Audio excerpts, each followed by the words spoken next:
ستاسو په واسطه باندې زه د ملک پاکستان او خاص کر په بارډر باندې چې کوم خلک ذمہ داران دي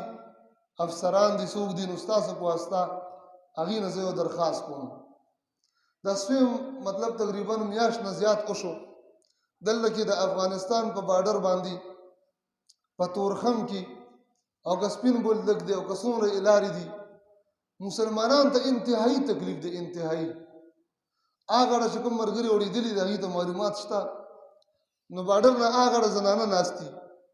ماشومان سپینګیري مریضان او مجبوره خلک نو هغلته بارډر ته شل 15 شپې دي په سړکونو کې جوماتونو کې هم ځای نه چې جومات ته ټول پکې ځای شي او دا د الله بندګانو زړه کې رحم نه راځي چې دې لاره دا بارډر لږ اسان کړي روزانه خلک دومره تنګ دي دومره وزورېدل نو بیماران پکې اکثر روزانه یو او دو ماشوم او بوډاګان پکې مري ځکه هغه سخت مریضان دي دې غاړې راړول غواړي دي یې نه پرېږدي نو زه دې نه درخواست کوم دا زما خبره به انشاءالله چې رسي هسې هم ورته رسي نو زه دنه درخواست کوم د خدای دپاره که تاسو د ګاونډ خیال نه ساتئ تاسو د اسلام خیال نه ساتئ د انسانیت خیال وساتئ د انسانیت دپاره دنه سوال کوم چې دې مسلمانانو د انسانیت باندې رحم وکړي خدای دپاره په دې انسانیت رحم وکړي دا ظلم مه کوئ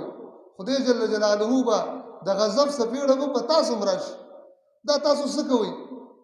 هغه د انسانیت والا هغه تنظیمونه څه شو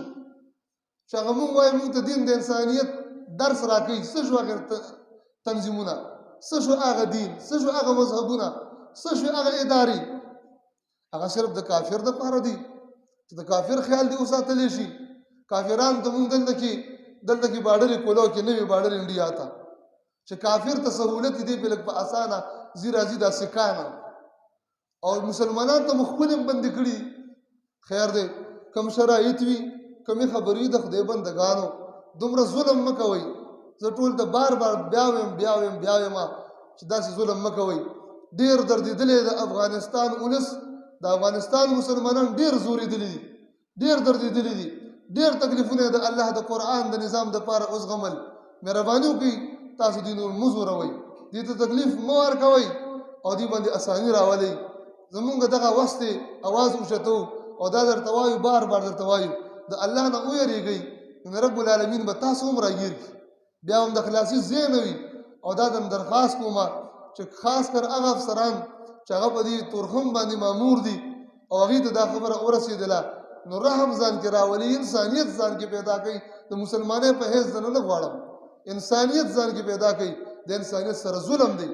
چې ماشومان سپینګیري زنانه په سړکونو په پارکونو دې لوغړېږي او ته خپلې مزې کوه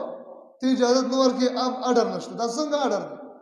له خدای دپاره الله تعالی دې موږ تاسو ټولو باندې رحم وفرمایي مسلمانان دا خو ظلم دی دا زیاتې دی دا څه کیسه روانه ده موږ تاسو ټول له پکار دي چې موږ تاسو هر مسلمان د دې ظلم خلاف اواز اوچت کړو چې توبه که نه اوچتو انشاءالله دغه زموږ مسلمانان وروڼه نه دي وایه انسانان نه دي انسانیت سره رحم پکار دی که نه دی پکار ولې دا خلک نه کوي رحم سترګې مو ولې پټې کړي دي دا حق ولې خلک د علماو دا عام خلک نه وایي د هرې طبقې پاکستاني مسلمان دې راپاڅي او د دې ظلم او جبر خلاف اواز اوچت کړي او دې نه دې مطالبه وکړي چې په دې بارډرو باندې انتهایي اساني راولي زمونږ د افغانستان خپلو کې رشتې شوي دي چا هلته کې لور خور ورکړي ده چا دلته ورکړي دي تګ راتګ دی زمونږ یو بل له خلاصۍ نشته نو دا ظلم مه کوئ دا زیاتې مه کوئ الله رب کریم دې په ټول امت مسلمه باندې رحم و کرم معامله فرمایي الله دې موږ باندې ورحمي